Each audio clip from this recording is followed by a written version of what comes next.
Hello, Guardians. Welcome back to the Vanguard podcast with Idaho 5051. My name is Pine. I'm here with Lotus and Sonya. We are bringing you journalism against tyranny without fear or overwhelm. Today, we're trying to do something a little bit different.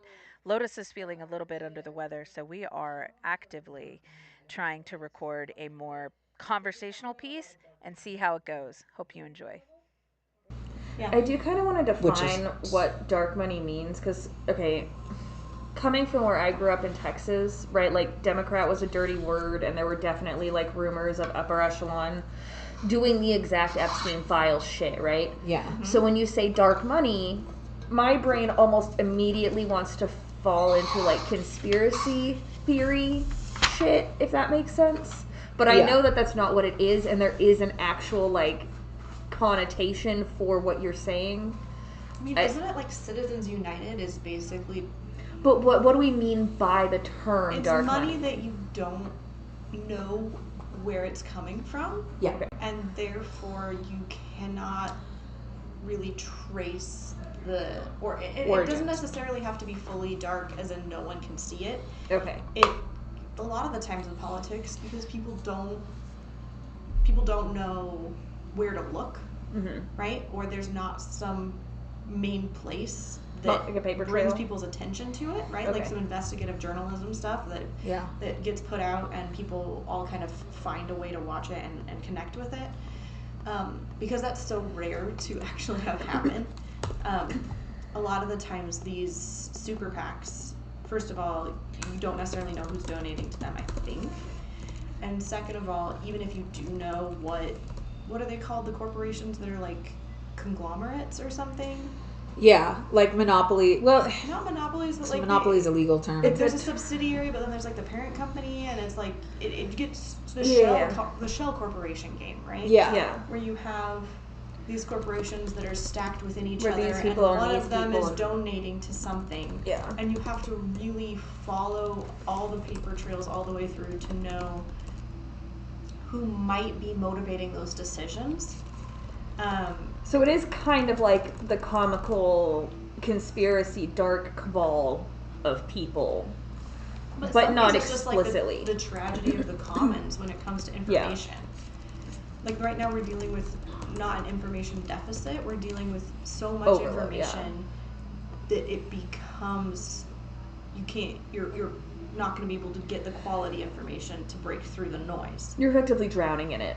Which, fun fact, Is I intentional. think that might be the way of the future to get us away from big data.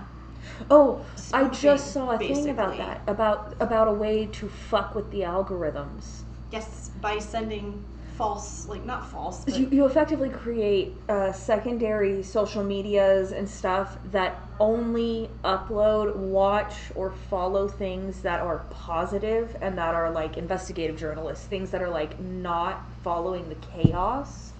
yeah.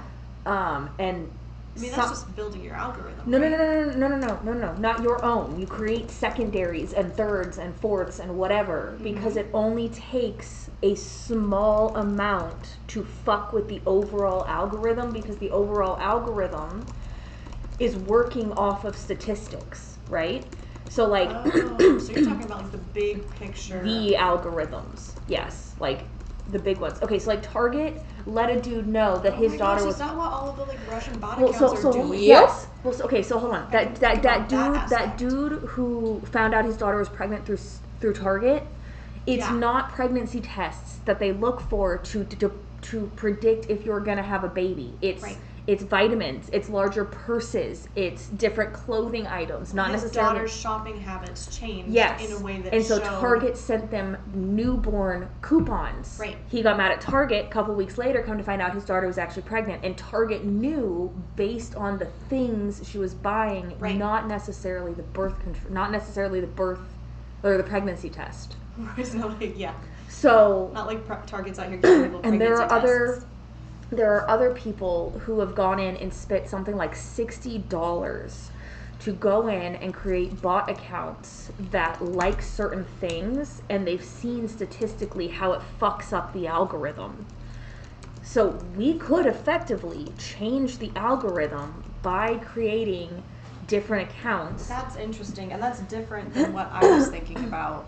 What I was thinking about is I've seen basically for privacy purposes, right? So you're not contributing your data to big data. Oh, yeah. You can obscure your actual data by, I feel like it's analogous to spoofing, but I'm probably using it a little incorrectly. I think I know what you're talking I have about. to Google the word. Where I'm you kind of sorry. like, you minimize your own footprint. Well, you just send out a bunch of signals so that there's noise going along with what you actually click on. Yep. So let's say you actually click on an ad. Well, anytime you open a website, the browser that you're using clicks on every ad on your behalf in a way that is off to the side, out of your way, but it messes with the data that is being skimmed. So basically, you're sending so many messages. One of them is true, but you're sending 100 messages. So that it's impossible to So the know algorithm doesn't know what your one is. the quality of the data they can get off of you is just completely obliterated. Now, how do you do that, though? People are developing tools to do that, and then we'll have to see if those tools, if the government actually decides to start regulating stuff, right? Because right now, a lot of the reasons we have these issues is because regulations have not caught up with technology, and so maybe when it's no longer favoring big business, we'll start to be able to have some meaningful conversations. Generally speaking, I'm not in favor of more laws, but the point of government in my mind is people working together on purpose to have basically what we would have as a corporation level impact on society, right? And so we have a democratic republic like we have. I'm fine with reasonable regulations on industry coming from a government of the people, by the people, for the people. I think there's something really important to remember about regulation. What? It's almost always written in blood.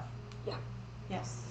Someone got hurt, someone got killed, someone got destroyed in one fashion or another, whether it was economically, physically, and often all of the above, right? Yeah. So regulation comes from a place of clearly the industry wasn't going to regulate itself. Look at like the EPA. Like the EPA exists to regulate businesses from polluting and killing Americans We have and child destroying. labor laws for a reason. Yeah. Regulations about child labor laws. Prior to that, 10-year-olds were getting trapped into factories for 10 hours a day doing basically what amounts to slave labor. Right. Right? In the most Or- dangerous roles. The one that really got me was when I learned that before some of these regulations, people were putting sawdust in bread instead Yep. of flour. Yep. Oh, so 'cause- much. Yeah. Well, they did this. What do you think a baker's dozen comes from? That kind of shit, exactly. I thought it was because the baker was munchy. No, the baker would add enough stuff to the flour so they could get a 13th loaf that was theirs. Yeah. It's in fact, it's what drug dealers do with cocaine. Why would a baker want to eat sawdust? Because bread? they needed food. Yeah, and I mean that's really behind it is that the economic disparity. And theirs usually did have less. They would predating those laws. they would keep- was just something that we can't imagine. Well, it's like why we have SNAP benefits. well, okay. But we're headed. I guess we're starting to get a picture of it, right? Yeah. So okay, what was the purpose of a king or a lord? Well, that depends on What who do you you ask, mean? but What was the purpose for the general To public? be overthrown. No. No. Well, yes, eventually. But the So fucking purpose, American. the role of a king or a lord was that they would take, like, their serfs, because people sold them serfs, into serfdom, which is why Sure. it's vastly different than slavery. And like protection, A right? lord, like whoever yes. was leading the A army. lord protected the people. If you could not farm your land, they made sure that you had food. They made sure that there were doctors. They were there. Their supposed role was to take care of the people, and in turn, the people allowed them a life of luxury, right? A life of leisure. That is supposed to be the point of the fucking government. Y'all get paid and don't have to do hard fucking labor and physical fucking labor to provide the benefits and the social networks and the social structures that keep society running and keep people living. well, unless you're effectively. our elected officials, then you don't even have to do any But, like like, non-physical I- labor. Just do what they tell I you to. think The I see theoretical purpose I of think them. I see the human tendency for that. I don't think that is the United States of America's. No, it's the theoretical purpose of government. The theoretical purpose of government is to provide social structures that to keep provide people for the common defense, promote the Yes, general to welfare, keep and business- secure the blessings yes, of to liberty keep for ourselves and our businesses, posterity. Life, liberty, From- and the pursuit of happiness. Yes. All that stuff. Yeah, I remember. Yes, I think that I is remember the reading that theoretical somewhere. purpose of government. So when we talk about regulations, yes, sometimes we do need them to put in regulations. Sometimes it's a little much. But in many cases, like with Walmart and shit like that, yes, there should be fucking regulations that they're putting in to keep monopolies from happening, to keep places like Walmart from getting 25% of the SNAP benefits that are created because they don't pay people enough fucking money. Well, like I said, it goes back to this idea that like I don't think it should take 6 months to get solar panels put on your roof, right? Like there are regulations that I don't think that there should be regulations preventing you from putting an ADU in your backyard if you've got what the is an space ADU? for What it. is an ADU? Well, if you've got the space to do it safely. Yeah, What I is an think ADU? ADU is additional dwelling unit, so like a mother-in-law suite or like a tiny home on the back of your So- Oh, property. there should I be will- some regulations. I will never live somewhere with an HOA. However, Yeah, I do HOAs are appreciate unit. the basic requirements that come at the city, county, state level on what can be built. Well, yeah, because you don't want somebody building a 3-story apartment complex on their Well, in their not- backyard, not right? that- We learned I- our lesson when London burned down, right? We, Yeah. we want to Like, make or we sure probably that didn't, when you're but building a eventually home we for your learned it. mother-in-law, that it's not going to catch on fire because you No, I'm didn't not hire saying- an I'm electrician. not We want to saying- make sure the floor, Okay. second floor isn't going to fall in Let because me you finish. you built it like a I am fucking not tree saying house. there should be no regulations.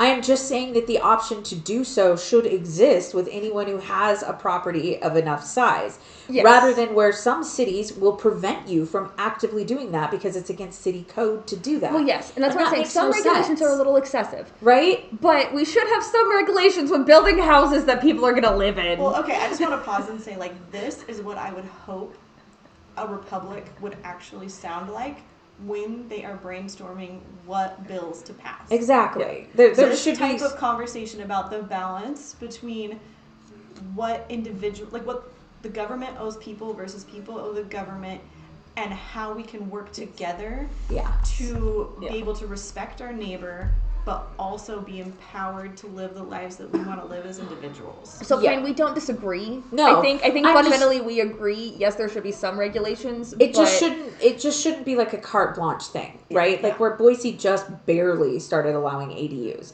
We have a housing crisis.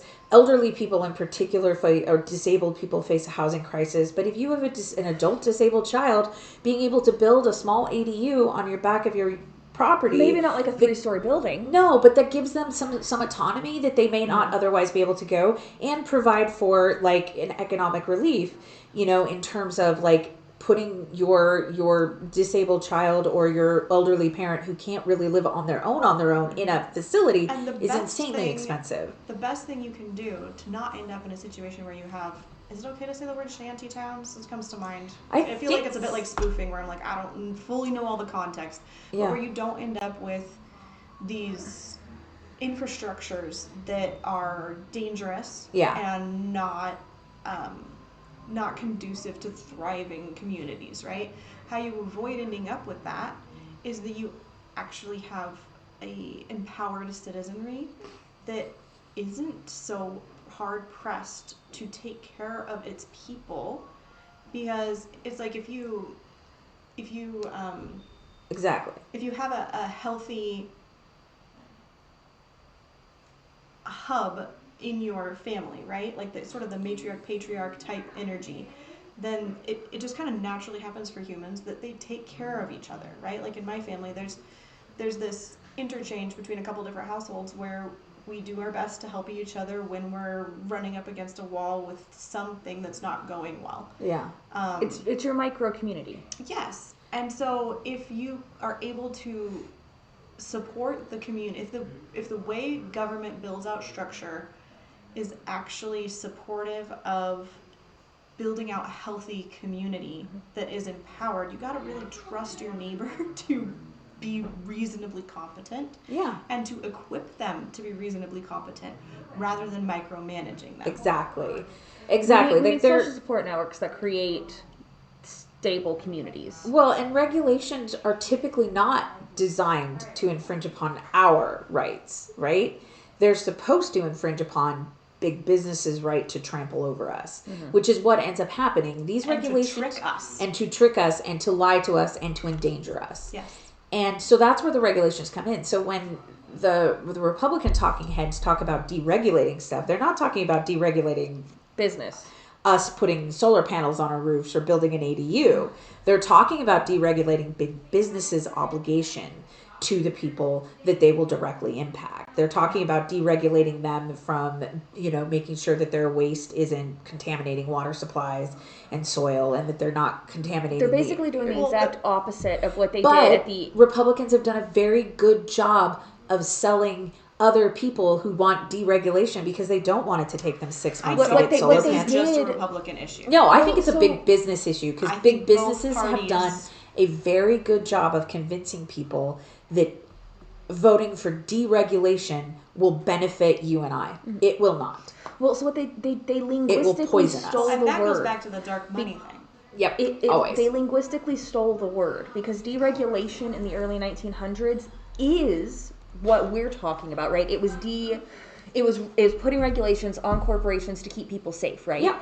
And so what the Republicans did geniusly, whether we like it or not, was they took that word and they changed the connotation so that now deregulation now means what they mean, right? Which is turning down people's rights and turning up business rights. Goes back to the idea of trickle-down economics, right? Well, we'll deregulate big business, but and that will help you. That's about when they did it. That's about when they switched the connotation of that word. And so now people don't, when they use it, they're not using it the way that the Republican Party is. Yeah. They're using it in the way that we think of it. Yeah, like, well, I just want to be realizing. able to build an ADU for my grandma. Like, why can't I do that, right? Well, the city has all these regulations. Well, then I want that deregulated. I want less government, smaller government that deregulates that. Okay, but that is not what they are doing. Mm-hmm. They're going to deregulate and roll back all these EPA protections. Meanwhile, a study just came out that all these biochemicals and poisons and toxins and waste byproducts is the reason that we see an increase in it. It actually contributes to Alzheimer's. Glyphosate? Yeah. Right? Didn't I see something about this administration is deregulating glyphosate? Which is a carcinogen. Well, and okay. All right. And also causes birth defects. I will say that as far as research goes into these things, thoughtfully applied glyphosate, I think is the name of it. Yeah, glycophosphate. I think. Yeah. Thoughtfully applied, it can be less detrimental to the soil and like uptake into food and things like that than some of the other options. From what I heard from research from, check my sources because this is from my memory 10 years ago. Yeah.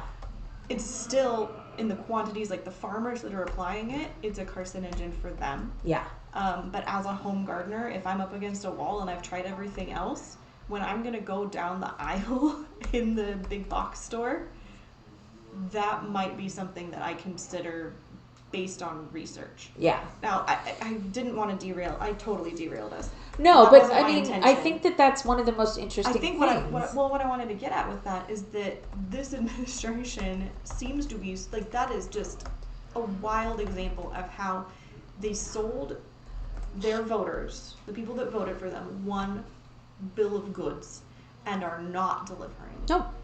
Because Make America Healthy Again, right? Yes. Make America Healthy Again What does do you not think include that community wanted? Yeah, dumping a known carcinogen in mass all over our crops. And I should so this is like kind of a pre-discussion, right?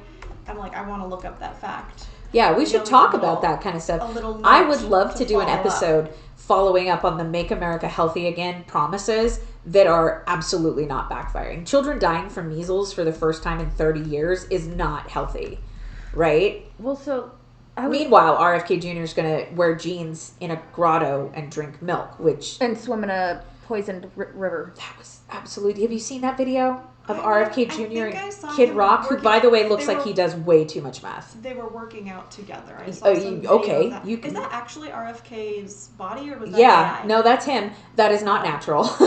that is at his age. That is the result of Okay, steroids. so I see this article. I just googled it. Trump declares glyphosate production a national defense priority. Do you know why he did that? No. Okay, so the expanded executive power started right around 9/11, right? We gave a ton of executive Yes, power. the Patriot Act. The Patriot Act started abdicating. So if you start declaring things as part of national security, it gives the executive branch a lot of leeway and power to operate, which is how he did the tariffs, which is how he's done basically everything has been Which is why operating I've been from. begging- It's a national Which emergency. is why I've been begging our congressmen to own their power that they have, and They're won't not going to. because of the partisanship. No, it's not even the partisanship. These guys, particularly Rish, have never done anything that would be considered owning their own power. They do exactly as they are told. They go in line with the party. They do whatever they're Isn't told. that partisanship? I don't know if it's partisanship or so much as just being 'Cause a who's lapdog. telling them? Who are Dark they money. listening to? We're gonna go back to who's telling them what to I do. feel like they're listening to the Republican Party. Yeah, but who do you think is donating the money to the Republican Party? Well, the Republican Party is really at this point just billionaires who I think I've donate heard- to them anymore.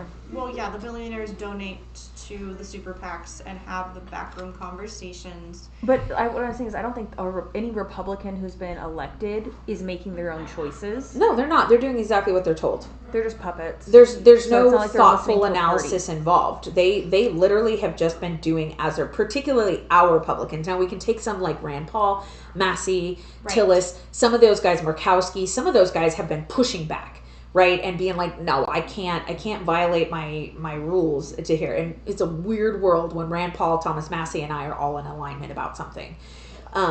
Bizarre. But we are, because they're actually holding to some standard of principle, right? Right. But the rest of them, our 4 representatives in particular here in Idaho, have been absolutely doing the opposite Well, of I that. remember They are seeing- in lockstep with everything I that they remember want. seeing for half a second Simpson speak up on behalf of Idaho's public lands. And I don't want to let those little opportunities to say, like, that was good be completely lost. Yeah. Because I think those are little beacons for us to follow as this, like, when you see that sort of behavior, you go, yes, this is what it should look like all the time. Yeah. Right? Am I right? Am I wrong about that? Was that actually its own form of pandering based on whoever was donating to his campaigns or something? Simpson has always been historically like very safe in his seat because of the way his stance on public lands has never wavered until last year. He blinked. He was going to vote for the big beautiful bill to sell public lands. He was going to do it. He was labeled as a yes until the public backlash started from Idahoans, from the Idaho Conservation, the ranchers, the hunters, and everybody started pushing back, and then he backtracked.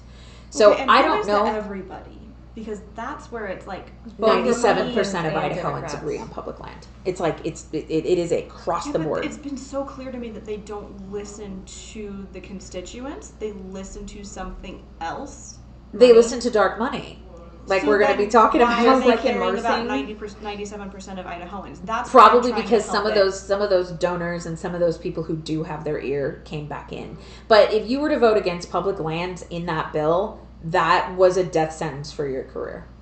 Now, don't get me wrong, they're just going to come back around with some other way to do it. Fulcher in particular has tried every year that he's been in office to get public lands out of public hands. Like it is his mission statement. And Fulcher, oh my gosh, Fulcher. Well, mission statement. Let me pull up his thing. It's kind of nice having internet access while we're he's particularly interesting because he wants to put forth a bill into Congress that says we can only vote on one thing at a time. Every bill has to be a single issued bill. He put that forward last, I think, November or December or sometime. He was like, I'm going to bring this to Congress. It following directly on the heels that he voted for the one big beautiful bill. Dude, if those were your principles and you thought voting for a mass bill like that was wrong, then you should have said something and not done it. Didn't he claim my later gosh, that yes, he hadn't that. read all of it? No, none of them have. No, I know he came out after. But he voting actually yes. came out and admitted that he hadn't read it. Yeah. Many of them have come out and admit they didn't read it because they just did what they were told. But none of these guys have read it because they literally will say to us, they'll respond back then like, there will be no tax on tips. Dude, that isn't actually a thing. Can I read Fulcher's like actual statement on natural resources on his website? Yeah, go for it. Okay. So I haven't read it, so I don't know if it's going to be any kind of meaningful. But the federal government controls 63% of Idaho's natural resources. This results in complications for outdoor groups accessing our lands and eliminates high-wage job opportunities in our rural communities. The federal government's inability to afford proper land management also contributes to extreme wildfires that endanger our health and property. So it does sound like he wants to sell public lands so that, quote unquote, like the market, right? So the billionaires who can afford these big land parcels that would then be sold can allegedly do a better job managing it than a government of the people, by the people, for the people could do. Which is stupid. So that sounds wonderful, doesn't it? That sounds good. It makes it sound good until you think about the implications, right? So let's talk about how much it costs to fight a fire. Or maybe the first step is turning the land over to Idaho would be what he would want, but then Idaho can't afford to maintain it. So what is Idaho going to do? And I feel like that's we actually have precedent for all of this. That is the level of political discussion and political education that I need as a voter, and I hunted for, and now I'm sitting in a position where hopefully if I can kind of make room for it. Oh, that's why we're here. Exactly. We can do more and more of that as we grow our abilities as this group of volunteers, right? Yeah. And maybe that's going to mean we have to bide our time and get things that need to be put in place as a foundation there before we can go out and get funding so that I can do this and then hire somebody to help with the other things that I need to do in life to make space for me. Like, I don't know what that process would look like, but that type of information of, all right, this is what Fulcher is proposing, this is what's on his website. It sounds great. And then what is the through line to the actual likely paths? And there can be more than one. We see this a lot in politics, right? People say, "Oh, the SAVE Act is about making our elections great." I want to talk about that. But it's not. When you start stripping it away and you start following the through line, what really happens in actuality, what they say versus what will actually be enacted, are often two different things. Now, Fulcher's exact proposal, we have an actual real world modern historic in the last 50 years example of what happens when Idaho gets public land into state control. In the late 70s, early 80s, Idaho was gifted back several million acres of our public land, right? It was just given back to us by the government. They went, here you guys go. That's your state land now. Guess how much of that land is still public land?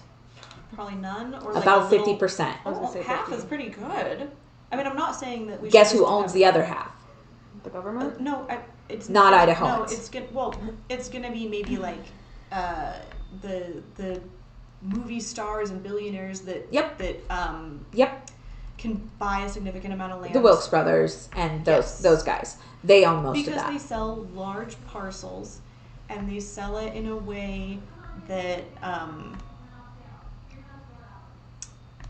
that makes it easiest on them, right?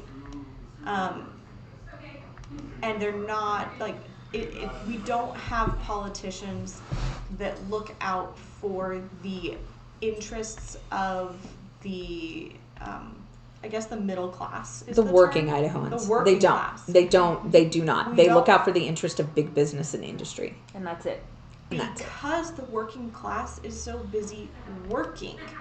And so that's where the media's role has, at least the way I was taught it, and what makes so much sense to me, the media's role has been to connect the working class with the information that they need to then utilize the government that we have. Because I think we've got a lot of good things going for us in terms of, obviously we've done it wrong and we have different systems for different people, and it goes beyond just the working class and the wealthy class.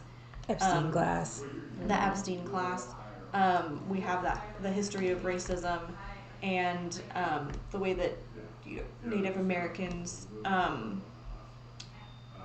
haven't been like the government's lied to them and things like that, right?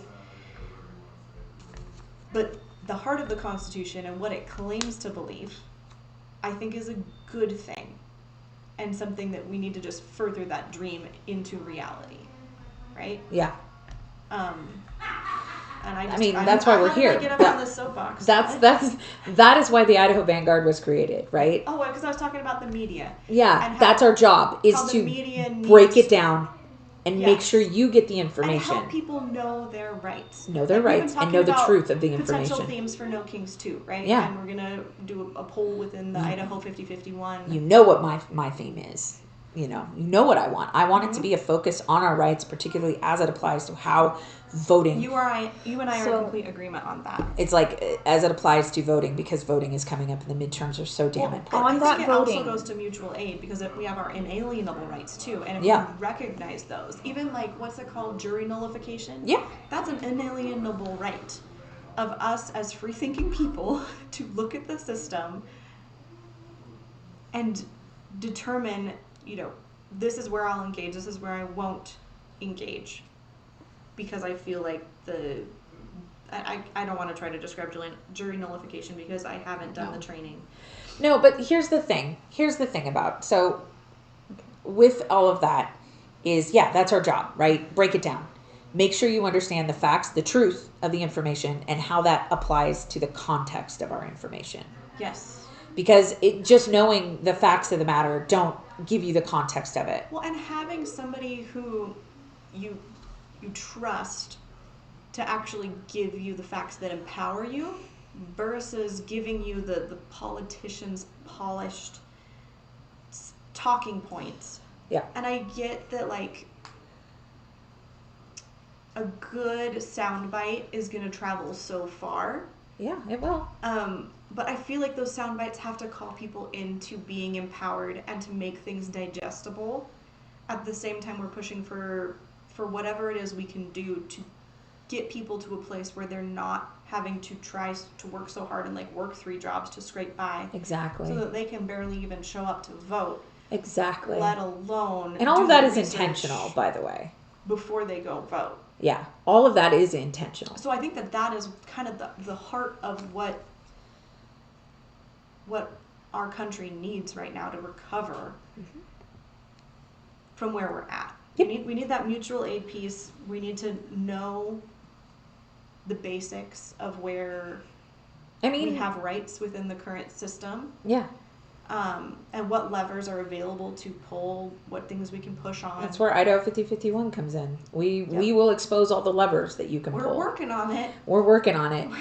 The thing that is, it's all intentional, right? Like the system is not designed as it stands currently to allow the working people to prosper to the point that they can stay engaged. Because if they stay disenfranchised and they can't be engaged because there's too much else, then that is really challenging for them, right? But it also keeps the voters from voting. Isn't that like massive gish galloping? Yes. Like we just throw so much at it people all or started flood during the civil rights movement, right? When we were repealing Jim Crow laws, etc. The powers who did not want those particular people voting had to come up with different ways to prevent them from voting, and they've done it. And the people who were powerful and wealthy in this country at that time tend to be the same people who are powerful and wealthy at this time, right? Well, there is a certain demographic. That goes back to the ethos of how come we ended up with a system where only white landowning males could vote in the first place, right?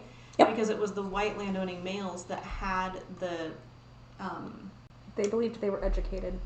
Well, and they had space to have the discussion, right? Yep. They had the ability to take off that Tuesday, which was the most convenient for them because they were running their like plantations and whatever the heck all else. Yep. And travel to wherever they needed to travel to on that day just to vote. Yep. It was very much something that was set up for the people that in that time could be more informed. Yep. But when we empower people to have a voice, right? First of all, that was a farce, right? The idea that, only people that are educated in the way that I'm educated can have a meaningful vote. That was part of it. A lot of people literally could not read. Yeah, that's where the electoral college comes from. If you can't read. No, you could. There's more than one way to do voting. They didn't used to put them in ballot boxes. But that was their reasoning, was they can't even read, so they can't read the newspaper. They don't know what the newspaper says. They can't read whose name they're actually signing. So they can't access the information. Yeah. Yes, and they could also be lied to about who they're voting. So that was the vote. So yeah, that was the vote. That was the basis of the electoral college, right? Yeah. Because it was this idea that at that point in time, about 2/3 of the population was functionally illiterate. And granted, a lot of people today are functionally illiterate, but they can still read basic things, and they have access to news media, which is verbal. So the electoral college was put into place to provide representation for those people who couldn't vote. Y'all, now, it just came full circle, because every time I think about this, I'm like, what we need is solid education and empowering people through education. Yeah, bingo. And I just want to also say that, like, while I recognize the thinking process behind only having a few people that are elite be able to vote when the country was founded, that was fundamentally a mistake from the beginning. It was, absolutely. It was. But that is part of why they wrote the Constitution the way they did. Even if people couldn't read, right?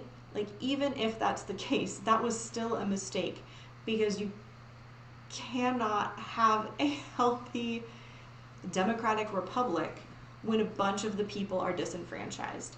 And that comes from an inherent... So we have tried in the past to rectify that. Well, I just want to 24th Amendment, right? I want to name it.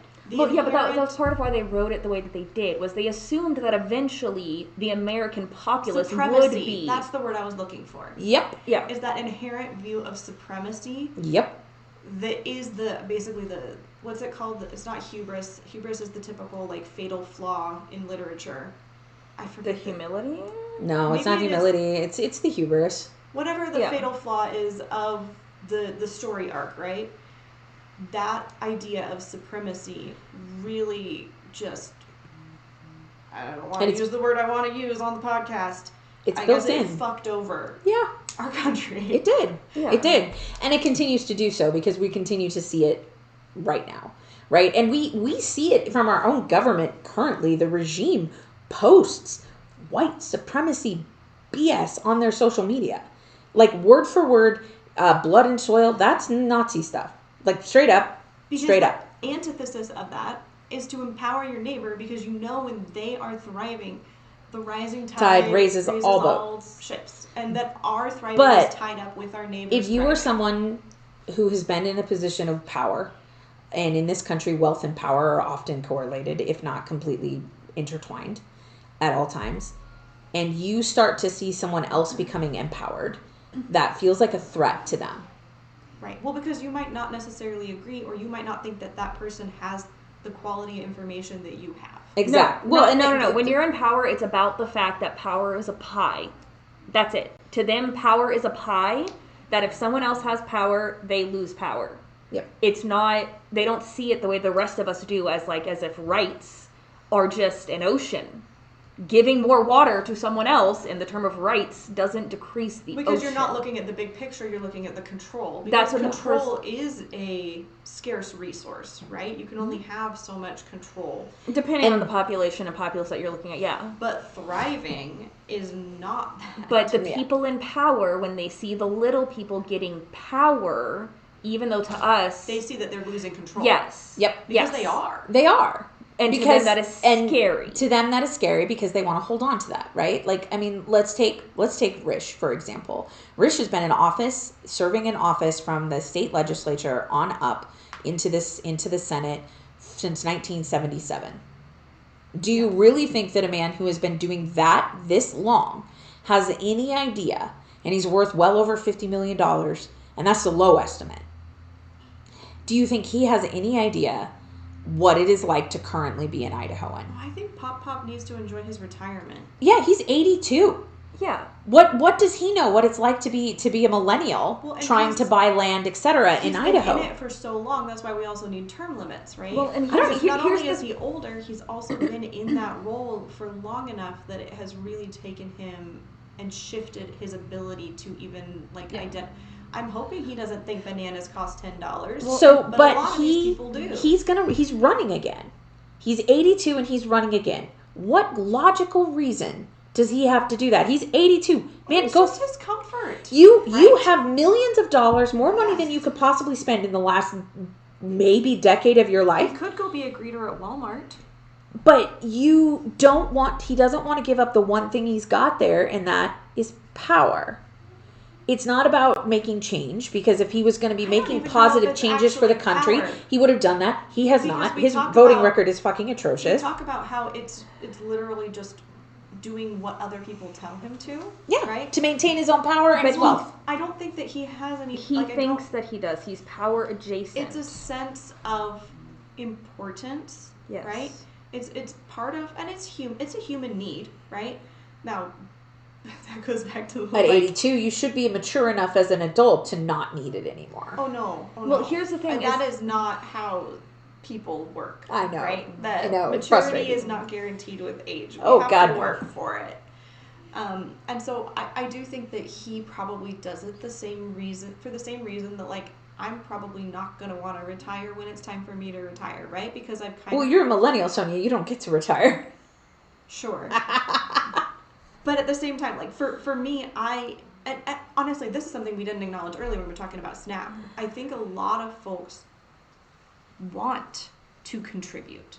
They want meaningful work, right? Well, most people And so do. when we start talking about things like SNAP or Medicaid, people feel like they're going to be, what is the phrase, nanny state, Yeah. right?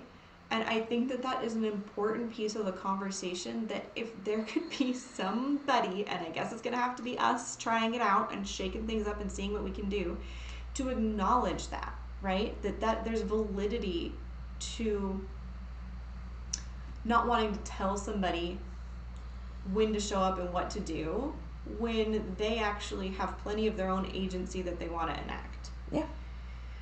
How did we get there from talking about Jim Risch wanting to stay in office? Oh, he wants to keep working, and he's done this for so long that it probably feels like second nature to him to keep doing things the way he's been doing them.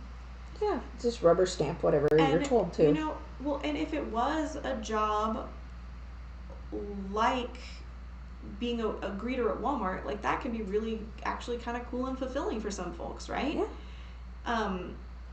Or if he had experience, pulling from a little bit personal example, right? Like doing engineering work on building roads, and you know those equations in and out, and you know the landscape, and you've learned the topography, and I don't know what all else, and you are not in a place in your life where you're going to be building out new skills and putting all this energy into innovating it, but you know what you know really well, and you're an incredible fountain of wisdom.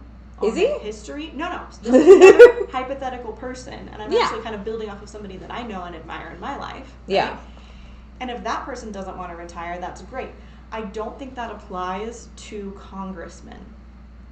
I think that if there wanted to be an advisor role, right, where you're kind of a congressman emeritus, right? We have that for professors. You can Yeah. be a professor emeritus, and you're not out there doing the cutting edge research. You are. We do have that. We call them lobbyists.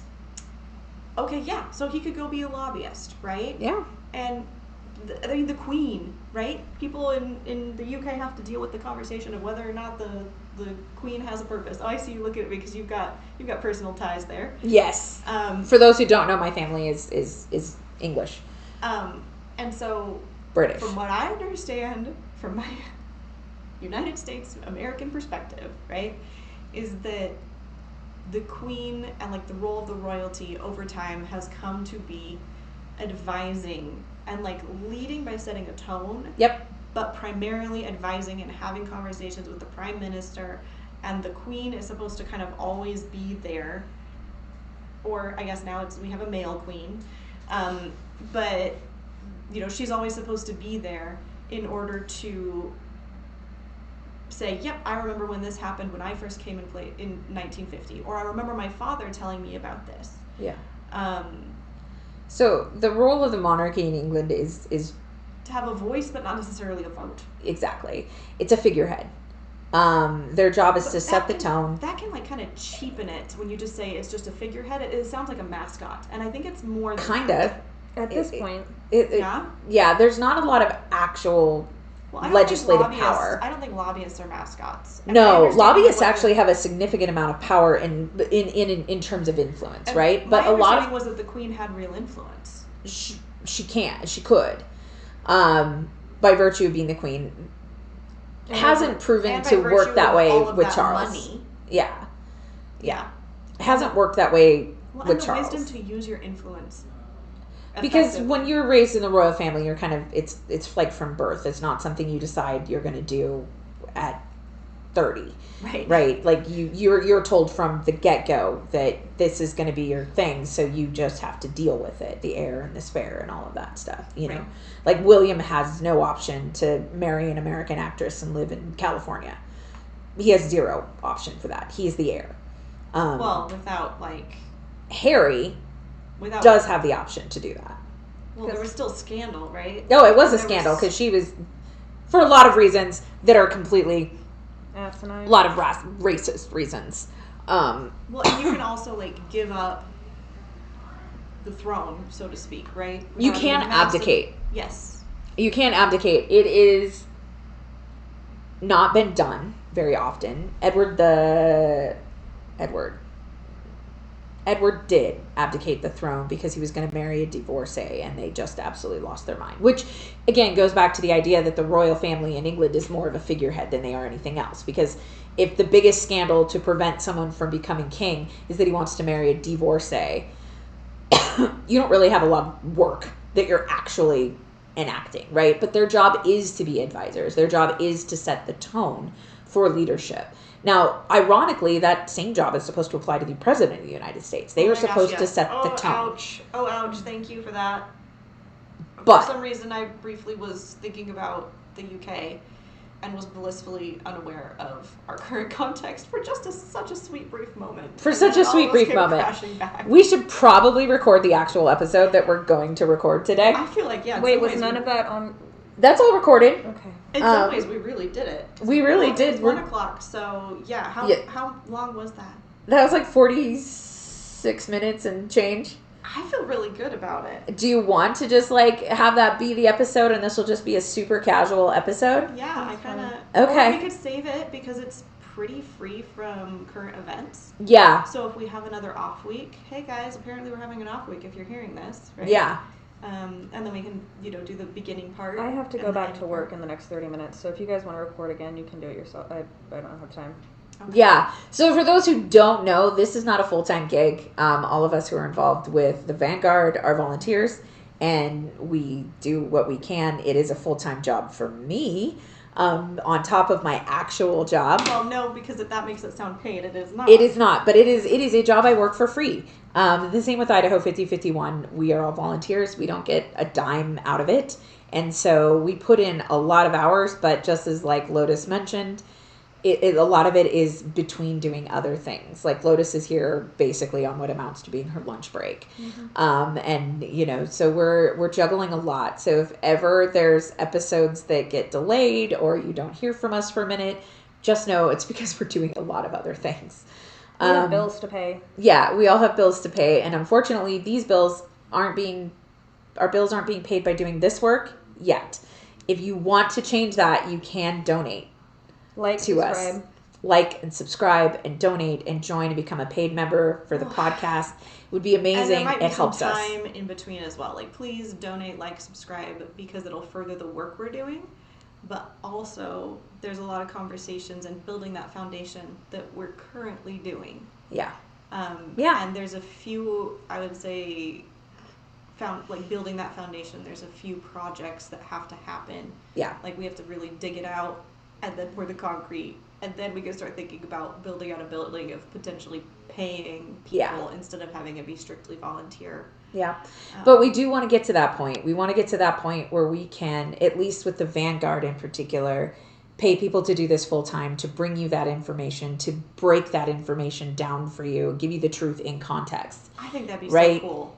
That is something we really want to do, but that doesn't happen for free because the bank refuses to accept an IOU for the mortgage. Well, and So- the work that goes into it, like that's part of why I don't just already know where the dark money comes from and what Yeah. it means and everything. Yeah, there's a lot of back end stuff that If happens. somebody wanted to hire me to do that research, right, and then hang out with all of us and get the information out there in an entertaining, accessible way, Yep. I would absolutely take that job in a heartbeat. Hell yes. That's exactly what we want to do here. So like, comment, follow, subscribe, share, consider sending a donation. You can join the Substack, for as little as like $5 a month. Every little bit helps us. If you know how to build organizational foundations. Yeah, we and also how to accept new navigate- volunteers who have more skills than we do. know how to advocate incorporating and all Yeah, of that sort we of would love legal that. stuff. We're getting there, but we're getting there from the ground up. Yeah. And so any amount of bringing in expertise, yeah, that'd be great. So have a good day. Stay frosty. Stay informed, Guardians. Stay hydrated. And make sure. Gen Z, drink your water. Yeah, and make sure you're holding all of the families affected by ICE in your thoughts. Yes. We'll see you on the outside.